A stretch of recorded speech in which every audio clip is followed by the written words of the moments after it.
Suzanne's Paparazzi Jewelry, 24/7 shopping available. 160920 is the code. Show her some love, like she showed us.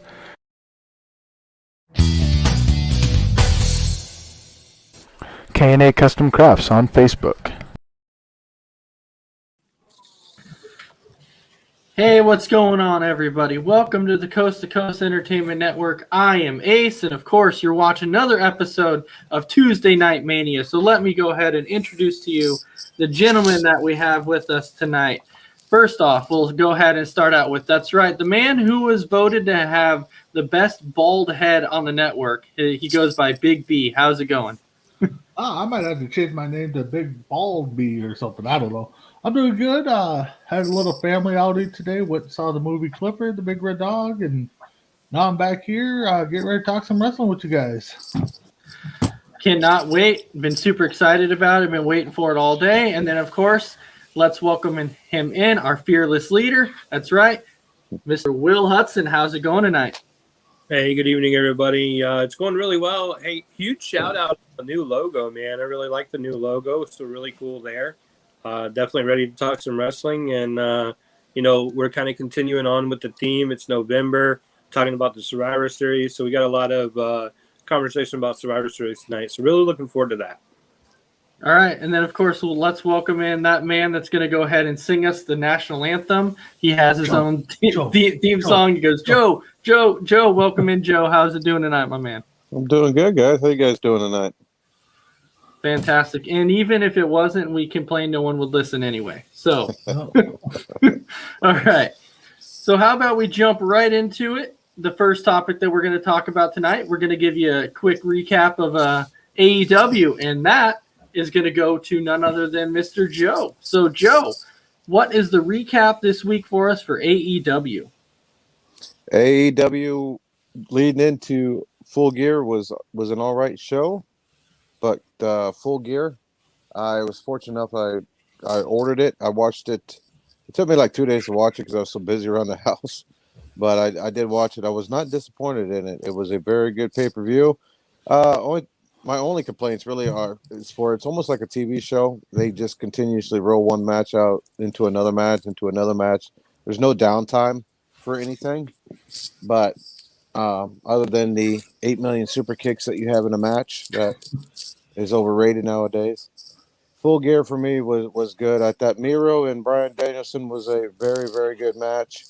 And it was nice to see that Hangman Page got the title after a year run of a storyline. I forgot that it was that long building up into it, but I remember they were tag team champions, and Kenny went out to do his own thing, and then Hangman went out to fight with the Inner Circle, and it was kind of neat to see how it came all together. Now I'm looking forward to seeing what happens now with Hangman as the world champion. Kenny's a little banged up there a little bit there. Looks like he may have some shoulder problems, so he may be taking some time off. CM Punk finally got booed, which we all said that was going to happen here at some point in time, but it could have been part of like a WrestleMania theme between The Rock and Hogan when the fans kind of took Hogan better than they did The Rock. Mm-hmm. And it kind of was the same thing here. Everybody was more for Eddie Kingston in that match than they were Punk, but that was a good fight. It was a really, really good fight between the two. Looking forward to seeing what they have in store for Eddie Kingston down the road and how CM Punk rebuttals to this being booed. Yeah, I did hear something about that Kenny actually had a shoulder injury, and so the interesting thing about that is that they thought he was going to drop it in a different way, but he actually refused and said, "No, I want to put Hangman Page over, so I want to lose this the right way." Which, hey, I give him a lot of props for. Like that to me is he could have said, "No, my shoulder's too injured, I can't do it." But that shows me that's dedication and that you're willing to do your job. Now, the thing is people were asking about currently because Kenny dropped the title, so now people are saying, was he the best AEW champion there was so far? To this point, I would say absolutely. I mean, each one has their greatness about him. Chris Jericho being the first one was great. I mean, that's exactly what they needed, a major star to establish it. Then Moxley coming in off of his WWE run was great. So each one to their own has been very, very good. But overall, Kenny Omega probably absolute best because he took the title and went to he did Impact with it, which Chris Jericho said he would never show up on Impact, uh, so he couldn't be champion to do that, you know. And for Kenny, yeah, he did really good. I mean, he helped make that belt and helped get AEW over even more. And the morale after the show, from what I've been seeing, everybody was super ecstatic about it. So hats off to them. Now, now, Okay. Hangman's going to be like the first official AEW guy to hold his title, right? Or are they calling Omega original? That's a good question. Because I mean, It's Moxley and it's Jericho a definitely from WWE. So They were. I mean, and Omega and Page were like Ring of Honor, New Japan stuff. So I yeah, mean, they really don't have a homegrown talent. so But so Hangman could probably be kind of like the official one. So maybe it'll be good to see if they can actually build, uh, keep building the company behind Hangman as the face of the company now. So yeah, I think too. With your point there, it's like less name value compared to the yeah, three. yeah, So yeah, you could probably maybe look at it as a homegrown talent, so to speak. There that you ask people who Hangman Page is, or Kenny Omega, or Chris Jericho, and all that, and probably not too many will know who Hangman is compared yeah. to those other guys or what Hangman's accomplished. I mean, how many can actually say what has Hangman done outside of AEW? Yep, And very few exactly. that doesn't follow his career or wrestling that well will know what he's done. Yep. All right, and then welcome in Christy Wilson. Hello, how's it going tonight? Hope you're having a fantastic night. All right, so now that we got the AEW recap, let's go ahead and jump into Will. So, Will, go ahead and give us that Impact Wrestling recap for us. All right, here's Impact Wrestling recap. Impact Wrestling recap. Nothing really notable happened. Really disappointing. Kind of a slow show. They're building for the next pay-per-view in Las Vegas. They got some meet and greets coming up, and that's really it. The biggest, hottest thing, of course, is still Moose, and that's kind of fading really fast. And then Mickey James and her title defense coming up. But Mickey's all about putting over younger talent, so I would look for that. Other than that, Impact, nothing really to report. I mean, you can check it out, but kind of slowed down a lot during their downtime with AEW. So once they kind of ended that contract deal with AEW, which I believe will come right back, I think that'll come right back, probably beginning of the year time. But I don't really have anything to report. I mean, unless I missed something that you guys thought was a big deal, I don't have anything to report, unfortunately. No, but I was going to ask you a question about Mickey James, and I was going to ask you, do you think, and because she's been there for so long, not with Impact in general, she was there for a while, then went back to WWE, and then she went back to Impact. Do you think it was the right call giving her the women's championship? Well, if you remember correctly, her whole role was to come in on the backside, behind the curtain to help develop women talent. How else, as a top superstar that's been in every organization, they held a world title in every organization, can you build new talent without putting them in the ring, showcasing them, and ultimately having them go over against you? So, yeah, absolutely, I do. All right, welcome in. So Mr. Randy Cox is here. Dragon Viper himself is in the house. And then we have Nicholas Burnett. What's going on, guys? All right, hope you're having a fantastic night yourself. So that was the AEW and the Impact Wrestling recap for us. So thank you, Will, for that. Like you said, there really wasn't much to report on it. So, all right. And for the first time ever since we started this show, we actually held it to the 10 minutes that it's supposed to be at. Yes.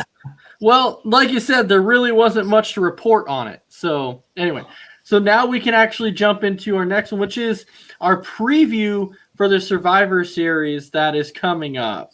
And so, Big B, I'll start with you. When it comes to the Survivor Series that is coming up, what are you looking forward to the most? I like the multi-team tag, the 5-on-5. Kind of going to see what they do with the women's title match or women's champion versus champion match, and really intrigued with the Big E Roman Reigns. It seems like they're building kind of a nice little storyline there. I was actually kind of surprised we didn't see an invasion, unless I missed it on Raw from SmackDown. So maybe Raw invades SmackDown Friday night. I don't know, but overall, Survivor Series is one of my favorite ones to watch. Um, After last week when we talked about it, I went back and watched the one Will recommended to watch again, and man, there was so much I missed in that one. So, but outside of that, I enjoy watching Survivor Series. But I think Big E versus Roman Reigns is going to be a big match I'm going to watch.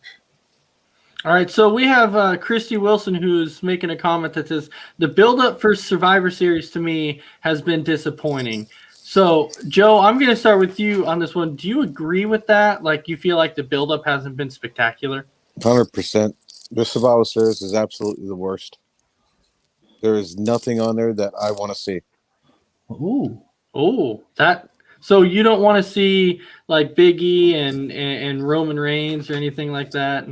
No, because Roman's going to go over. He's probably going to destroy Big E. I mean, that's just the whole star WWE build-up, period. Becky Lynch, Charlotte's been at it so many times. It's unbelievable. I mean, how many more times can you do it? I mean, now they're just kind of throwing jabs at one another, and they're bringing their personal life into it, which gives it a little bit of a flair to it. But as far as the rest of it, I mean, Survivor Series team, how many people can you really tell me who's on there? I mean, come Friday night, there could be a whole new Survivor Series team on both sides.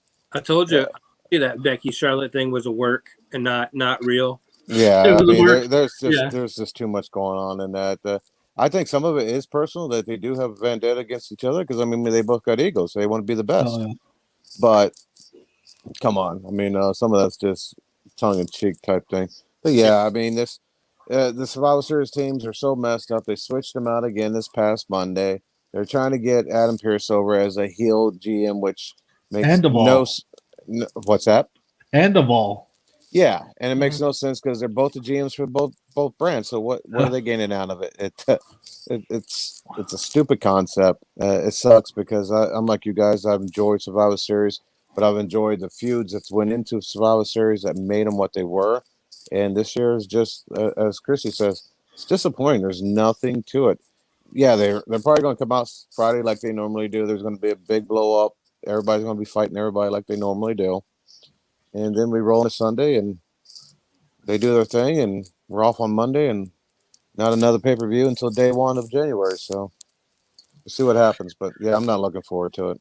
Nah, Chris, I got to disagree. I don't think we're going to get a title change on Friday, because Survivor Series this weekend, right? Yeah, there's no title changes that's going to happen. I think that. So, Joel, you said you're not interested in it. What if Friday NXT invades and they throw NXT in there? That change it a little bit? That would. I don't see that. I don't see it happening either, but 2.0. NXT is focused on War Games right now. Yeah, they got War Games, but that's right. War Games is coming up. Yeah, they got War Games because they remember now they took out Takeover. It's no longer Takeover War Games. It's they're just naming their pay-per-views or their special events, whatever they're going to call them. Okay. All right. Will, I was going to send that to you next. You guys know why they named those pay-per-views like War Games and Halloween Havoc and all those old WCW names? Well, they own them. Well, they own them. They're getting a whole new WCW all over again, WCW 3.0. The whole idea behind naming those event names is because they were all part of Dusty Rhodes' general ideas originally. So they're trying to show homage or show support for Dusty by naming those, War Games, because it was Dusty Rhodes that originally came up with the concept of War Games. Yes, he did. Halloween Havoc. So they're doing that to show tribute to him. I like it, but what's your thoughts on Survivor Series? Are you looking forward to it or not? There's a couple matches. I mean, Roman and Big E. It seems like the idea behind the WWE Champion versus the Universal Champion every year is for the Universal Champion to go over and make them seem stronger. If you look back, Brock Lesnar versus AJ. AJ was WWE champ. Brock was Universal champ. Brock went over. Brock versus Daniel Bryan. Brock went over. And you can keep kind of going down the line. It seems like Universal Champion always seems to go over. it's another way for them to kind of showcase the Universal Champion. I'd like to see the WWE Champion. I'd like to see Big E hit the big ending on Roman. Oh, he will. It's not for the title, so it's not going to hurt them to have Big E go out there, hit the big ending, and pin Roman, and walk away. He's the WWE Champion. So I'd like to see that personally. Kind of read off this card real quick to you. Team Raw versus Team SmackDown, the women's match. Bianca Belair, Rhea Ripley, Liv Morgan, Carmella, and Zelina Vega versus Sasha, Shotzi, Shayna, and Natalia, and one to be announced. That's a good match. That's a good card. And, I always like the traditional Survivor Series matches. So I'm definitely looking forward to that one myself. I'm going to go ahead and say Team SmackDown is going to win that one. I think you're going to see a major performance by Shotzi because they're trying to push her to be the next SmackDown Women's Champion. Yeah, I can agree with that. Who do you think the mystery lady is going to be? I don't know for sure. I don't know. I wouldn't be surprised if it was Raquel or if it was Dakota Kai, even though they're working them up for War Games. I wouldn't be surprised to see one of those two. That would be cool. I've been waiting to see Raquel on the main roster. Yeah. I've been definitely waiting for that. Yeah, I wouldn't be surprised. All right, so Dragon Viper, how about you? Survivor Series. Oh, I thought that was Matt Riddle there for a second. Oh, funny. I don't know. I mean, I think I'm with Joe on this. I'm not really looking forward to much on this. It's. I mean, I made a comment on the side there, but it's not even. There's not much of a storyline going in, especially the traditional 5-on-5. I've said this before. I think they made it into a joke. Besides that whole NXT, invading, and that was exciting, but ever since 2001, Survivor Series, traditional 5-on-5 has been a joke, and so I'm not looking for that. I think if I were to choose one match that I somewhat am looking forward to, it's the RK Bro? No. Is the Big E versus Reigns, just because I imagine me punching Roman Reigns in the face. It's not going to happen, so I want Big E to do it. Hey, seriously, I think that RK Bro versus Usos is actually looking pretty good, Dragon Viper. Well, it's got Riddle in it, so nothing is really that good with Riddle. But if I exclude Riddle, yeah, it'll be a good match. But they need to eliminate Riddle to make it even better. Just saying. Jealousy. It's that match I'm actually looking forward to because, and I know Dragon Viper doesn't like Riddle, but I just know Randy Orton, Matt Riddle, and then the Usos are talented. They're a talented tag team. So it's definitely a match that I would definitely like to watch. The Big E and Roman match is another one that I kind of have a feeling exactly what's going to happen. The normal is going to happen. The Usos are going to somehow get involved again, just like they normally do. Even though Reigns doesn't really need it, that's not something that Reigns needs. But he can do it by himself. But right now, his character, that's how it is. That's what he's supposed to be, and he's supposed to always get the help from his cousins. What? Joe, you mentioned the mystery person. What about Dewdrop? Since they're spiking up her little feud with Belair. Could be. One time only, she's a SmackDown member? Could be. Could be. I mean, absolutely. Or am I just thinking too smart than Vince is? Probably. I think so. that or somehow Naomi's not in that match, is she? Will? No. No. Unless she somehow sneaks her way into that match and becomes just to piss off Duvall? Shayna there. Oh, yeah, Shayna. Yeah. Yeah, and Duvall too. So that could happen. I mean, Dewdrop would be interesting. I kind of like her character going heel. So I like Kevin Owens going heel now too. Again, he needed it. Yeah. So Christy Wilson is saying that she would like to see somebody debut at Survivor Series, like in the past. When the Shield and Sting each did. I just don't know who you would have debut. The Rock, man, it's 25 years. The guy, Lee Gooker. I could see him. I could see The Rock maybe because it is a 25-year thing. Possibly kind of show up just to say hi, but other than that, no. Nah, he's gonna show up and interfere in the. He's gonna stop the Usos from interfering in Roman's match. That's all. Well, they got to figure out how to sell some WrestleMania tickets since they had horrible sales on opening day here last week. Yeah. Well, I think people are afraid of what's going to take place at WrestleMania. I really do, because of the way that this wasn't built up well. You're going to get a whole bunch of indie. You're going to get some ROH guys. Oh, yeah. Indies, ROH. I think ROH is going to sign with a lot of those guys are going to sign with AEW and Impact. Yeah. Jay Lethal did. He did on. He's on AEW. And Even though Jay. Undertaker. Yeah, so I was going to say, welcome in Isaiah, and then Scott is also saying, let's not forget Undertaker debuted at Survivor Series also. He did. So 1990. there has been some great debuts that have been happening. But do you think, and I'm just curious about this, I don't think Lesnar's coming back for a while because he's not supposed to, but I was going to say, do you think this is a time to where you could see Lesnar again? He could come back in and interfere with the Big E and Roman match?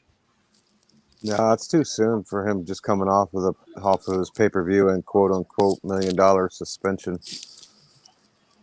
I actually kind of see it. I could, but I think we have a better chance of seeing The Rock get involved. I could see about 30% of it that Brock will have some involvement in it. I like to see The Rock, but he won't be able to come in because of quarantine with Australia. You know who else said has one more match this year too, and that's Goldberg has one more match. Goldberg. He already did a second match for the year at Crown Jewel. Announced after the Saudi deal, he said, "I got one more." Yeah, match. he has one more. Oh, sweet. Now, after he has his last match, is it going to be time to where he finally says he retires and he's finally done, or does he sign a new one and he comes back? He'll sign a new one. He'll sign a new one. Just I think as long as he can continue doing it and at the pace that he does it, and Vince draws money and Goldberg makes money, I think. Yeah. That could go on for quite some he's time. got unfinished business, I still think, with Bobby Lashley and MVP. So I think we're going to see a tag match down the road with that. Too, that match that he had with Lashley, the first one, SummerSlam, was for the WWE Championship, and he didn't win it because of everything that happened. So he could very easily come out at Survivor Series and challenge Big E. Mm. That'd be a good one. I didn't even think about that. But and I think Big E said he wants that match. I think I saw something that said he wants Goldberg. Yeah, so does Riddle. Yeah. And I think something that I was really looking forward to, I want to see what your guys' thoughts on this too. When it was first originally announced for Survivor Series, or what people were speculating what they thought was going to happen, was they thought, it wasn't going to be the typical, WWE champion versus Universal champion. They actually thought it was going to be, Big E with Kofi and Xavier Woods versus Roman Reigns and the Usos. That would have been good. And that was much talked about that they were going to do that. Hey, I was looking forward to that. You want to talk about a sad moment, kind of like an in memoriam moment? Let's not forget about how Cena got destroyed by Reigns at SummerSlam. I'm still not over that. Oh, yeah. Yeah. It was terrible. Hey, I'm with you. Even though it was weird because a lot of people actually thought that Cena was going to win that match and break the record and then end up dropping the belt and then being like, that's it, I'm retiring now because I broke the record. But it just didn't happen. It was just kind of weird how they threw that match together too. Yeah, that was terrible. All right, who's doing the Goldberg versus the Aceberg? that is definitely not me. All right, so let's go ahead and jump Not me. into our next topic, which is what if WCW doesn't close in 2001? And Joe, I'll start out with you on this one.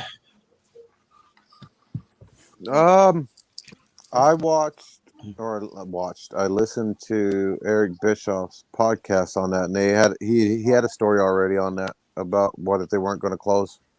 What the plan was, they were basically going to do a reboot. They were going to shut down for a couple weeks, maybe a month or so. At the end of the last WCW magazine that they had made, on the back cover of it was called The Big Bang, which was going to be their next pay-per-view on the relaunch. And Goldberg was going to come back, and he was going to challenge for the world championship. They were going to he was obviously going to win it back, but at that time they really didn't know who they were going to be able to keep, because with them being a new startup company again, but they had a general idea of who they wanted and who they didn't want. But I wish it was, because I was a WCW guy. I loved WWE when growing up too. I mean, I loved Hogan, Warrior, things like that. But I was always, watching. I can always remember watching Saturday Night Wrestling with my grandparents, great grandparents actually, and it was all about WCW. And to me, they were more realistic characters compared to WWE at the time. WWE had, you had your big guys, you had your Hulks and your Andres and your Machos and things like that. But you also had your cartoonish characters, and it seemed always like WCW or NWA was more realistic, fighting. So that's what I gravitated towards. But I do miss WCW because, like I said, even in the '90s, I was a fan of WCW. I wish they would have survived. It's been interesting how continued on afterwards. All right, Will, how about you? Yeah, so we were setting up the itinerary for this week, and I thought about it. WCW doesn't close in 2001, and it does its reboot, and TNA, Impact, none of that ever happens. Those guys continue to build in WCW. Perfect point by Joe. Excellent point. Huge shout out to Joe this week for that point. The Big Bang that was going to happen. Goldberg coming back. Goldberg takes the belt off Booker T and runs with it with the company. Goldberg still in 2001 had enough of a name that it was still believable. It was enough to draw. You fast forward probably 10 years from there, 2011 era. WWE itself was kind of dry. The main event at WrestleMania that year was Cena and Miz. Although I liked it, a lot of people didn't. WCW had a real fighting chance.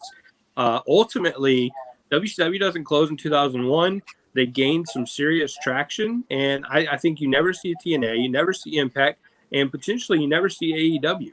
I think WCW would have continued to do the things that they had always done that made them successful. They would have continued to pull great top talent. 2002, August of 2002, Shawn Michaels comes back out of retirement. If you still had the outsiders there, I think you would have seen potentially Shawn Michaels go over to WCW instead of coming back to WWE. Some of the other talent, that became kind of homegrown, had the opportunity to go to a big company like WCW, where they wouldn't go to an Impact. A lot of them wouldn't go to an Impact. You would never have seen a Shawn Michaels or Triple H or Undertaker or any of those guys go to an Impact. But potentially, WCW was still a big, major, powerful company, powered by TBS and powered by some humongous executives. And Ted Turner, all those guys. I think potentially you could have seen a major competitor in WCW, and I think you would have saw another ratings war go back and forth. I don't think you would have seen it close. Humongous things could happen there.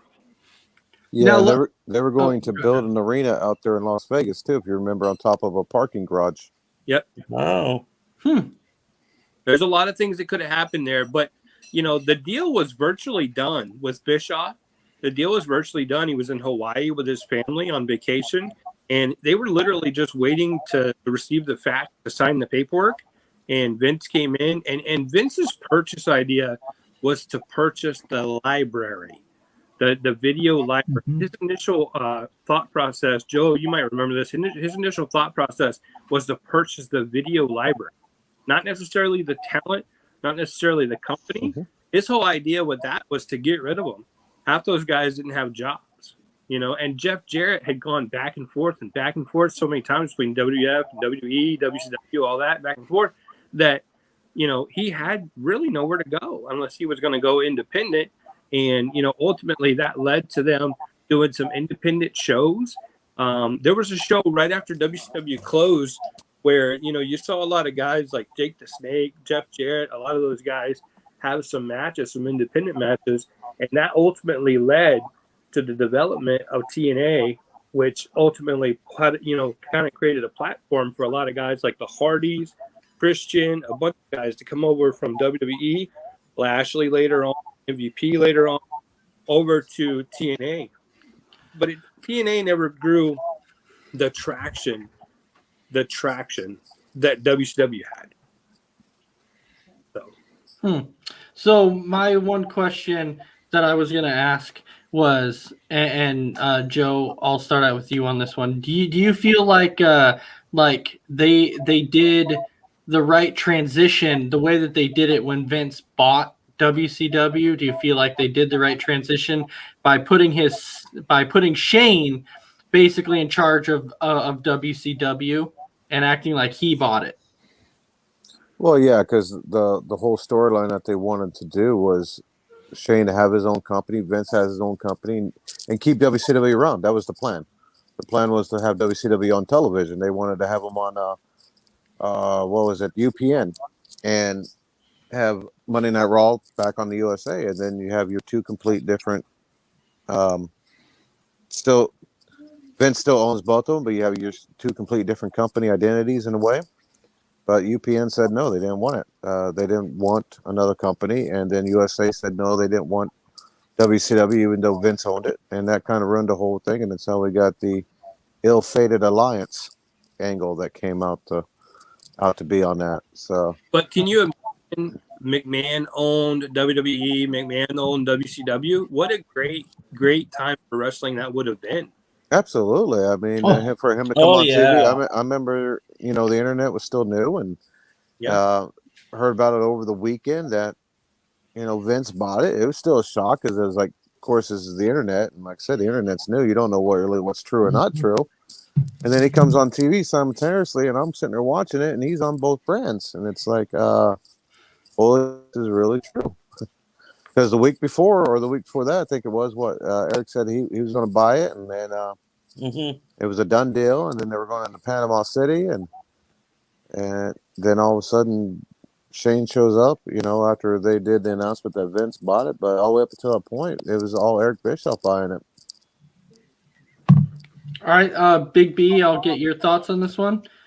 Yeah, I wish they would have somehow found a way to keep both of them going and have a family rivalry company-wise, and maybe have a intermixed pay-per-views here and there, plus have their own pay-per-views. I think it would have worked out really well, but, like Joe Wilbo said, neither network wanted another wrestling company. They just wanted one, and, they got the Invasion angle, but, yeah, I think it would have worked out great, and, and if, WCW would have rebooted, I do think I read something, too, that recently, Eric Bischoff has kind of thrown out the idea of bringing it back, or thinks he could bring it back now and still be competitive with both AEW and WWE. So, who knows? I mean, if Eric's thinking about it, it wouldn't surprise me if we see another big brand, down the road here, especially if AEW keeps burning WWE and ticket sales and ratings. Can you imagine, Big B, can you imagine the matches we would have had? Vince on WWE and Shane truly on WCW. Oh my God. That would have been awesome. Yeah, the Austin versus Goldberg, the Undertaker versus, Sting, yeah. DDP probably against Michaels or Triple H. I mean, you would have had true total global domination, and both companies would still be growing and going today. Oh yeah, no, that would have been just phenomenal. And then they could have, kind of do the draft kind of thing, but make trades, in between the companies, and stuff like that. So yeah, there's definitely a lot of things they could have done, and I wish they would have been able to pursue that side of idea, because once WCW went away, there was nothing left for WWE to compete with. I mean, Impact, yeah, started up, but Yeah. they were nothing. You know, ROH and New Japan were around, but you know, that's one thing that WWE was lacking is competitiveness, and now they got it with AEW. So we'll see where it goes. But yeah, WCW around back then, man, the matches. You're right, Will. Yeah, great. All right, so before we move on to our next topic, Dragon Viper, I'll get your final thoughts on this one. It doesn't matter. No, I totally really Biggie. No, I totally agree with all you guys. I mean, it would have been a completely different WCW back then. They were, just at the breaking point that they had to reboot. They had to redo everything if Vince hadn't bought them out because they were at their wits end with it all. So it definitely would have been different. It definitely, especially me, I agree with you guys on the fact that if if Shane actually ran WCW, even though Vince owned it both of them, I mean, would have destroyed any other company trying to come up like TNA or something like that. So, yeah, no, it's hard to tell, but when more things come out into light with what Eric Bischoff says during podcasts and interviews and everything, more and more, I think we figure out it probably would have lasted a lot longer though. Well, here's the thing though. If Eric Bischoff wanted to bring it back, could he actually legally do it? Because doesn't WWE actually own the name of WCW? Yes. Yeah. And the library, which is the most important part. People don't put enough credit. So Joe and I had this conversation in a Target parking lot one night. True story. Literally. Library, you own the company. So like Peacock, NBC, all that stuff, they own the library for WWE, or they lease the properties of it. So therefore, we talked about WWE might sell, might not sell, everything else. But technically, they already own or lease the properties of the library. Technically, they've already sold, even though they're still kind of constructed the old way. They've already kind of sold. Same thing with WCW. How would you tell a story of WCW's past without being able to show any footage? Yeah. That would be. Yeah. And look at it. He bought it for $2 million. He bought the company. I mean, yeah, he bought the company with it, but he bought the library for $2 million.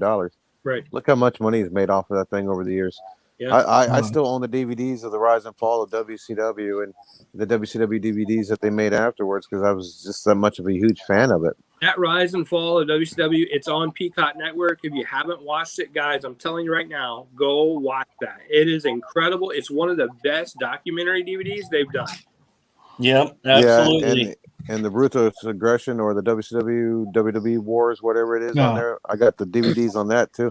That's a good series. In fact, they're getting ready to start more of those up here pretty soon on Peacock, continuation of that. So, I mean, like you said, your guys talking about Eric Bischoff. I haven't really heard anything about that, but I mean, yeah, he couldn't do it with WCW because Vince owns WCW, but they do got that little company out there called ROH that may not be selling or may not be coming back in the future, which looks like it may not be coming back and I don't see it coming back, unfortunately. I mean, they're taglining this final battle as end of an era. You don't ever tagline something as the end of an era if it's not. They're not planning on coming back, and they keep saying they're going to come back. They're trying to shoot for it, but you don't ever put that name in there. End of an era. Well, my question about Ring of Honor, you bring that up. Do you see like AEW or WWE, like Tony Khan or Vince McMahon trying to buy out Ring of Honor, like buy their video, library? Tony Khan. He already came out and said he was trying to buy it. Yeah, the rumor is that the video library has been for sale for quite some time, but ROH wants a lot of money for this library. So it would be Tony that would buy it then, if that's the case. Yeah. Well, they're looking for their own network / media that they want to start doing too, AEW. And then if they do, guess what? They own the only copy of the AEW Ring of Honor pay-per-view that nobody else has. Because Ring of Honor owns that pay-per-view. Their first one before they became AEW. You're talking about All In? Yes. Oh yeah. Oh, really? Okay. Yes. Before it became AEW, when they had the when everybody says they couldn't sell out a 10,000 seat arena, and they did. That was all produced by Ring of Honor. So Ring of Honor owns that. AEW does not own that footage. It's kind of cool. So we do have a few comments here. Christy Wilson saying, imagine all the awesome matches WCW would have had if they hadn't shut down. And no, Isaiah, we're not going to have a wrestling match. I'm not doing that. That's just weird. Okay. I'll have one with Isaiah. I'll take bet it. you would. Yeah. All right. So But the stipulation is you got to come out as dressed as Riddle with the No. scooter, the flip flops. so And a let's go- gobbledygooker. So let's go ahead and jump into our next topic, which is our wrestling historical moment, which is the 1995 Survivor Series. And so we'll go ahead and start out with this one. All right. So one point I want to make before I jump into this, we were talking about the internet back then, 2001. It took like 45 minutes to get on the internet back then. After you Good old AOL. stuff beforehand, remember all that, the whole dial-up deal. So internet was nothing like it is today, obviously. Survivor Series 95 took place in Landover, Maryland, right outside of Washington, D.C., November 19th, 1995. This was the first pay-per-view they had done on a Sunday night pay-per-view versus doing it on Thanksgiving or Thanksgiving Eve on the previous Survivor Series. The company wouldn't do another non-weekend pay-per-view again until 2004, which was Taboo Tuesday. They had a humongous sellout and what they thought was a humongous crowd at the time for that Survivor Series of 14,500. So even though it looks like a full arena and looks like a lot of people, 14,500 was a big thing. Main event was one of my absolute all-time favorite matches. Even when I talked one-on-one with Bret Hart, he asked me what my favorite match was of his, and I told him it was this match. The main event was a no disqualification match between Diesel and Bret Hart for the World Heavyweight Championship. Bret Hart ends up winning it by pinfall, becoming three-time champion, ending Diesel's 358-day reign. The undercard featured Shawn Michaels, Ahmed Johnson, the British Bulldog, and Psycho Sid in a mixed tag match, a wild card match, versus Yokozuna, Owen Hart, Razor Ramon, and Dean Douglas in a 4-on-4 Survivor Series elimination match. I can tell you Shawn and Ahmed survived that match. Dark Side, Undertaker, Savio Vega, Fatu, and Henry Godwin versus the Royals, King, Mabel, Jerry Lawler, Isaac Yankem, and Hunter Hearst Emsley. The Undertaker and his entire team survived. Goldust made his debut at that pay-per-view against Bam Bam Bigelow. Tomko Watanabe and Lioness Asuka versus Alundra Blaze, Kaioki. Some of these names I can't pronounce. In a 4-on-4 women's Survivor Series match, I can tell you the heels won. Overall, great matches, great results, great event. If you go back and you want to watch it, I would suggest fast forwarding to the wild card match and fast forward to the main event. Those were the two best parts of the whole thing. The wild card match lasted 27 minutes and 24 seconds, and it's worth every single second of watching it. And the Bret Hart Diesel match was lasting 24 minutes and 54 seconds, worth every single minute of watching it. Also, too, another notable thing happened there. This was the first WWF pay-per-view where you saw somebody go through a table. If you guys remember that.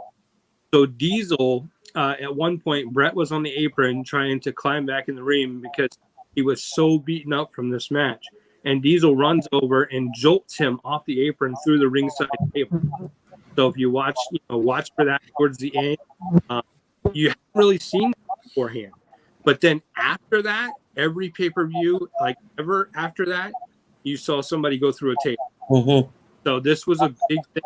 Guys, I'm telling you right now, go spend the hour, because literally you can watch those two matches in the court. If you fast forward through everything, go spend an hour and just watch that wild card match and watch that world championship match at the end.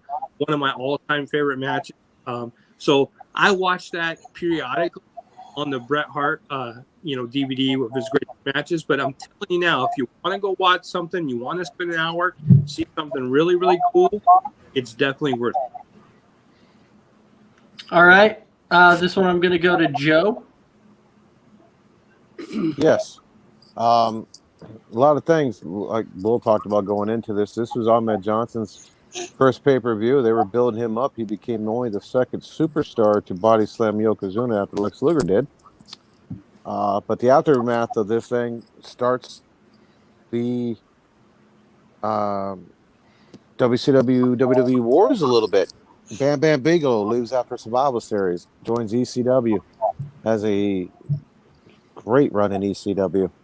Alundra Blaze, aka Medusa, she loses a women's match there on Raw, and then a couple weeks later she leaves the WWE, still the champion, and shows up on Nitro. And as we all know, what happens? The title goes in the trash can, and we're off and running to the races there. So then we set up Bulldog versus Bret Hart, which was probably just as good.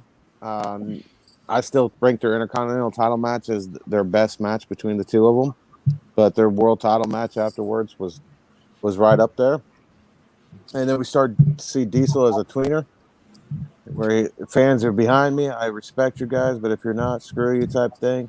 And as we know, this leads into his full heel turn. He runs into The Undertaker, who was legitimately the guy that came the closest at that time to almost beat Undertaker's streak. And then not too long after that, we see Diesel and Razor both leaving the company. And what happens in the fall there? We are midsummer. We see the formation of the NWO. So a lot of great things start to happen after the 1995 Survival Series. Can we point out one point real quick there, Joe? Yes, sir.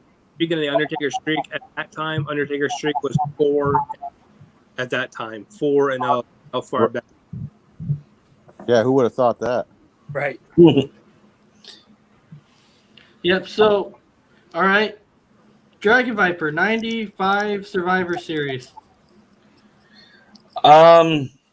No, I totally agree. I really like watching the Bret Hart Diesel match. I mean, I didn't get to watch this, when I was, back in 95, because I didn't actually start watching WWF until like 96. So I kind of missed it, live, but I did go back, years ago and watch it. And, Bret Hart, Diesel, I believe they tore the house down. Amazing match between the two. I like the guys. So, I mean, amazing chemistry between those two. And then, it was great to see, like the older guys, wrestle like Bam Bam. I believe from what I understand, that was Goldust's first match on WWF. Was that true? I don't remember. I believe it was. Okay. And, and seeing, Ahmed Johnson was one of my favorites back then. And, in 96 when I started watching it. And, overall, this is, there were 4-on-4 Survivor Series elimination matches, but they were still, a lot better than they are now. And, I'm almost close to just, putting on a Survivor, like a 90s Survivor Series pay-per-view in place of, the actual current Survivor Series that's happening. So, yeah, I really like that pay-per-view. It was also the first time the Undertaker met Kane in the ring at a pay-per-view, even though Kane's name was Isaac Yankem at the time. Yeah. So that's another big point from that event also. A lot of great bunch of first times. Yep. All right, and then Big B, your thoughts, and then we'll go into our final topic. I don't know. I mean, it was good pay-per-view. I mean, I think Will, Joe, Viper said everything. I just want a quick question with Will, though. When you told Hart, this was your best match, or what you thought? What was his reaction like? His reaction was more like, I'm kind of surprised. I figured it would be like, him and Bulldog from SummerSlam or him and Owen. Those are the kind of matches that he looks back and says, these are his personal favorites and stuff. But, one thing when you meet Brett, he's very he wants to know, what's your memory? What stands out about him? What made you, really cheer for him as a fan? And for me, the biggest match for him was this match. It was incredible because I watched it live. I was a kid. I was, I think, 13 years old. And it was so believable when Brett went through the table because you hadn't seen that. And there's come crashing down on him. And I mean, it looks like he's literally broken in half. And here's the announcer standing there, and they're trying to call the match. And all this is going on. And, Diesel goes out there and has to pick him up and bring him into the ring. And you're like, oh, my gosh, he's really hurt. And then as soon as the pinfall happens, Brett pins Diesel just out of nowhere. Diesel gets up and jackknifes him twice in a row. Bang, bang, jackknifes him to the mat and throws the belt on him. And you're like, oh, my gosh, what just happened? Because it was so believable back then. And literally, I was in, I think, 7th grade, and it was so believable. I couldn't wait to watch it again. And back then, unless you recorded it on a VHS tape, which I did, but unless you recorded it, you couldn't go back and watch it until it came out on VHS. Well, it came out on VHS like 3 months later. And back then, the price of one VHS tape to buy was $39.95 plus tax, plus shipping. Oh. I mean, it was really something. $40 in 1995 was a lot of money, And here's the thing. If you wanted to order it, and this is the historical part, we're kind of getting a little away from what we're talking about, but just throw this out there for you.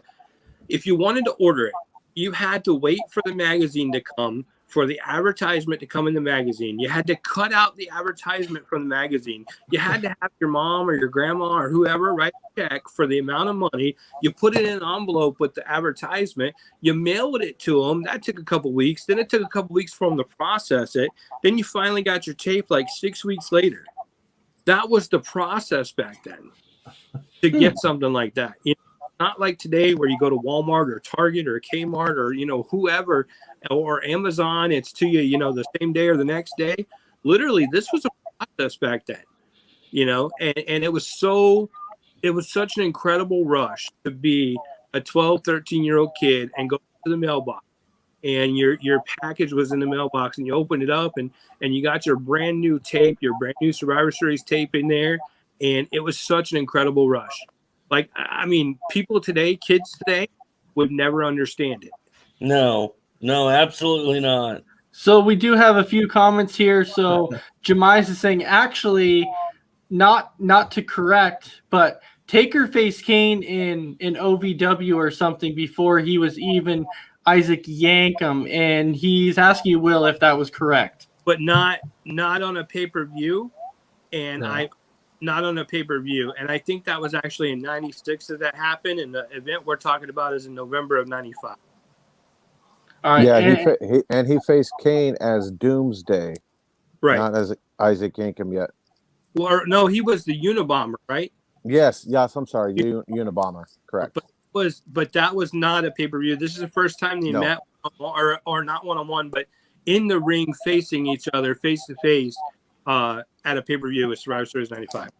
All right, and then he's also saying, Will, did you have FBI and written WWF consent to record that VHS? I did not, but let me tell you what the process was like to rent a pay-per-view in 1995. Let me tell you this too. Just really talking about the historical part. Some of you guys will remember this. Your mom or your grandma had to call the cable company, had to rent the cable. They had to go on the Friday before the event and pick up the cable box. You had to bring it home. You had to hook it up to your 25-inch TV, which back then was a big screen TV. That was a big screen. You had to hook it up to the box. And then when it came time for the pay-per-view, you had to call the cable company and tell them, this is me, this is my account number, please turn on the signal for me to watch the pay-per-view. And it took a couple minutes into the pay-per-view before they would actually kick it on. Then when it was all over, you would disconnect everything, and then the Monday morning after the pay-per-view, you'd have to take the box back so they didn't charge you an extra fee for renting the box. That's $95 to get. That is a true story. And just, Actually, just that was remember, if all you the way didn't up hook in- it up right, or if it didn't kick in right away, how frantic were you and upset? I It mean, was terrifying. Terrifying. You know, Well, I even remember. remember when I ordered WrestleMania the all day back when they did it for WrestleMania. I had to go to the cable company as an adult and get the little converter box piece Right. and hook it up to my TV. Yeah. You know, I didn't have to call them and have them flip it over because it's already set. But yeah, I remember that. These guys don't understand, man, how the times were tough. You had to wait until a video store opened up to get the VHS tapes. And your nerves were just on edge because you were like, "Oh my gosh, are they going to turn on the signal? Is the first match happening? Is it the free for all?" You were on edge. It was terrifying. good old Complete days, darkness good was old days. horrible. The thing is, you know, I was trying to watch Mind Games, and it was all scribbly and everything else because you know you You did didn't it have the the cheap way. pay-per-view, and so I would watch Mind Games, and of course the Shawn Michaels Mankind match, and of course it's all scribbly and everything, you know, and then all of a sudden I remember getting Bad Blood in '97 in October. And finally, being able to watch that, and yeah, my mom literally had to call the cable company and say, "Hey, you know, we're gonna order this," and then waiting to see if it works, and then finally it worked. I was like, "Oh, hey, there you go." So, And you were I on think that was my first pay-per-view match or edge. show. You were on edge the whole time. Waiting for Yes. it, weren't you? I'm telling you. Because it cost like $29.95 back then. That was a lot of money in 1995. Yeah, see, my birthday's in October, and so is my brother's. So my mom's like, "Oh yeah, you know, it's for your birthday both your birthday present. I'll go ahead and get this for you." But yeah, I was on edge because I'm like, "Oh, please work."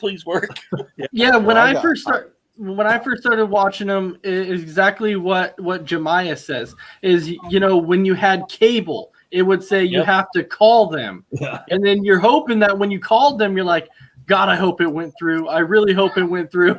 And you're just waiting for it to start. Talking about, sorry to keep interrupting, but talking about what Dragon Viper said about watching the scrambled screen, dude, I hundreds of pay-per-views on scrambled screen. Yep. What you could do was listen to it. You couldn't see anything happening, and I would listen to it, and I would know what happened, and I would be able to hear all the matches and listen to them call it and know who won and all that stuff. So the next day at school, people would be like, "Hey, did you watch the pay-per-view?" And I'd be like, "Yep, I sure did. And this is what happened." And they were like, "Man, I don't know how you get every pay-per-view." And I'm like, "I know, me neither." But I would listen to it. I wouldn't listen to it, but I knew what happened. And Well, then I had one of those occasionally, cable boxes. it would come in like clear to where you actually could see a move or two. Yep. You know, But that's how I caught some of those pay-per-views before getting that first one in '97. Is you know, just listening to it and hopefully catching a shot or two. Well, Palmer thinks you're watching something else, but we won't pop that comment on the screen. Yeah. Hey, I tell you what, up north we had those old cable boxes where they had like 1 through 20 on top, and you flip the switch, and those same numbers turned into a different number. Then you flip it to the third switch, and you got the higher stations. Channel 99. I haven't seen the comment yet, man, but that used to be the Playboy station back in the day when I was a kid. And had that little knob on the side, man. You're trying to get the scrambler to work a little bit so you can just hear the sound at least. That was later in your teens. You watched the bad channels on scrambled screen. That was later in your teens. So. Yes. Where are we going? Oh, That was it. That was the old school cable boxes back then. Before that, man, we had the unfortunate had to get up and turn the TV station knobs, man. Yeah, so we're actually right at that time here to where we pretty much, you know, do our wrap up here. But since this was something new that we had out here, the memorabilia, the old cable box. Yeah, the memorabilia of the week. Since we're almost at that time, Will, if you just wanted to show something really quick, you know, for this topic of the memorabilia of the week. Yeah, man, exactly what we were talking about. I've had this. I was like 13 years old. It's in excellent condition. It's in my collection.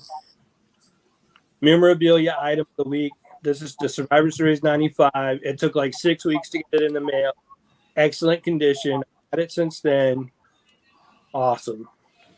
Now, do you Is it still have the open or not VCR that goes open? with that? I do. You got the VCR to go in with it. Nice. I have a VCR, so I can't say nothing. you Oh, know? it's open. Nice.